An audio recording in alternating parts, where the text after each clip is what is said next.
Bharatiya Janata party అధ్యక్షుడు బండి సంజయ్ గారికి, బండి సంజయ్ గారితో పాటు మొరుగుతున్నటువంటి కుక్కలకందరి కూడా నేను ఒక ప్రశ్న వేయదలుచుకున్నాను. నిజంగా భారత రాజ్యాంగం పైన మీకు అవగాహన ఉంటే, భారత రాజ్యాంగ విలువలు కాపాడాలనే ఆలోచన ఉంటే, మొదటగా కేంద్రం నిర్వహించాల్సినటువంటి విధుల విషయంలో అవగతం చేసుకొని మాట్లాడండి. ఎఫ్సిఐల లక్ష్యమే రైతులు పండించినటువంటి ధాన్యాన్ని కొనుగోలు చేసి భద్రపరిచి ఒక విపత్తు వచ్చినప్పుడు, లేకుంటే ఏదైనా ముప్పు, ఆహార ముప్పు వాటిల్లినప్పుడు భారతదేశ ప్రజానికానికి అన్నం పెట్టడానికి ఆస్కారం ఉంటుందని ఆ ఎఫ్సిఐల నిర్మాణం యొక్క ప్రాధాన్యత గురించి భారత రాజ్యాంగం చెప్పింది. గత 8 సంవత్సరాలుగా బీజేపీ అధికారంలోకి వచ్చిన తర్వాత అదనంగా ఏ ఒక్క ఎఫ్సిఐ గోడౌన్ కూడా నిర్మించకుండా తెలంగాణ రాష్ట్రంలో రైతులు పండించినటువంటి పంటను కొనుగోలు చేయాల్సినటువంటి బాధ్యత కేంద్ర ప్రభుత్వం పైన ఉన్న, ఫెలిసిటేట్ చేసేటువంటి బాధ్యత రాష్ట్ర ప్రభుత్వం పైన ఉంది. కాబట్టి ప్రతి నియోజకవర్గంలో 6-7 గోడౌన్ల లెక్క ప్రకారం నిర్మాణం చేసి అధికారంలోకి వచ్చిన వెంటనే రైతులకు 24 గంటలు ఉచితంగా విద్యుత్తును అందించి, అదే మాదిరిగా రైతు బంధు, రైతు బీమా ఇచ్చి ప్రాజెక్టుల నిర్మాణం చేసి, నిర్మించినటువంటి ప్రాజెక్టులకు జాతీయ హోదా కల్పించండి, నిర్మించాల్సినటువంటి అవసరం మేరకు జాతీయ హోదా ప్రాజెక్టులకు కల్పించండి అని అంటే ఏ ఒక్క రోజు కూడా కేంద్ర ప్రభుత్వాన్ని అడిగినటువంటి దాఖలాలు లేవు. బీజేపీ ఎంపీలు కానీ మంత్రి గారు కానీ పార్లమెంట్లో ఏ ఒక్క రోజు రైతుల పక్షాన మాట్లాడినటువంటి దాఖలాలు లేవు. కానీ ఈరోజు మత చిచ్చు రగిలించి ఈ ప్రాంతంలో అల్లర్లు సృష్టించి ఏ మాదిరిగానైతే ఇతర రాష్ట్రాల్లో ఉన్నటువంటి ప్రభుత్వాలను కూలదోసి అక్కడ ఉన్నటువంటి ప్రజాప్రతినిధులను, అదేవిధంగా ముఖ్యమంత్రులను సైతం జైళ్ళకు పంపి భయాందోళనకు గురి చేసి కొన్ని రాష్ట్రాల్లో మీరు అడ్డంగా అధికారంలోకి రావచ్చు. నిన్న అన్నారు కదా, ఏం బీక్తారా మీరు అని ముఖ్యమంత్రి గారు ఢిల్లీ వేదికగా హెచ్చరిక చేశారు. దమ్ముంటే పీకన్ రా అన్నారు. నువ్వు అన్నవరా రే బండి సంజయ్, ఏం పీకనిక పోయినరని మాట్లాడినావు కదా, ఏం పీకుతావో అని అడగడానికి వెళ్ళినాం రా ఢిల్లీ. వడ్లు కొంటవా? నీ దగ్గర ఉన్నటువంటి ఇన్స్టిట్యూషన్స్ను అడ్డంగా పెట్టుకొని సిబిఐ, ఈడీల ద్వారా మా పైన కేసులు పెట్టి మమ్మల్ని జైళ్ళకు పంపిస్తావా? దమ్ముంటే రా అని సవాలు విసిరిండ్రా దమ్మున్నటువంటి ముఖ్యమంత్రి కేసీఆర్ గారు.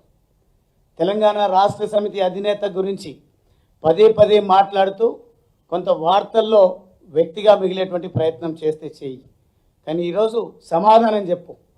మహాసంగ్రామ యాత్ర అంటున్నావు కదా, బాబాసాహెబ్ అంబేద్కర్ ఆత్మ క్షోభించే విధంగా నువ్వేదైతే ఏప్రిల్ 14 నుంచి పాదయాత్రకు శ్రీకారం చుడతానంటున్నావు, దళిత వ్యతిరేక ప్రభుత్వం, దళిత వ్యతిరేక పార్టీ అయినటువంటి బీజేపీ పార్టీ కానీ, బీజేపీ పార్టీలో పనిచేస్తున్నటువంటి నాయకులు కానీ, కార్యకర్తలు కానీ ఎవడైనా సరే పాదయాత్ర పేరిట వచ్చి మత చిచ్చు రగిలిస్తాం, అల్లర్లు సృష్టిస్తామంటే తగిన రీతిలో బుద్ధి చెప్తామని హెచ్చరిక చేస్తా ఉన్నా. ఒక్క ఎన్నిక గెలిచి ఎగిరిగిరి పడతా ఉన్నారు. దాని తర్వాత అయినటువంటి పరిణామాలు ఏంది? మా దగ్గర ఉన్నటువంటి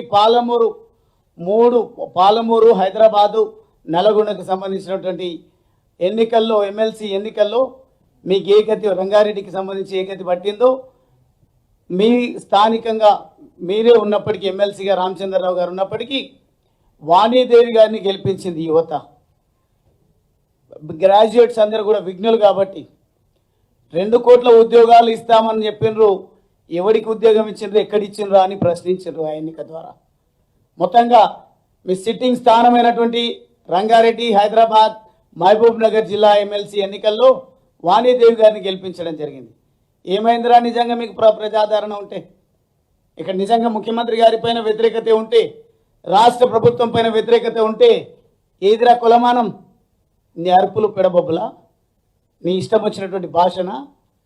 కులమానం ప్రజాస్వామ్య దేశంలో ప్రజలు ఇచ్చేటువంటి తీర్పు.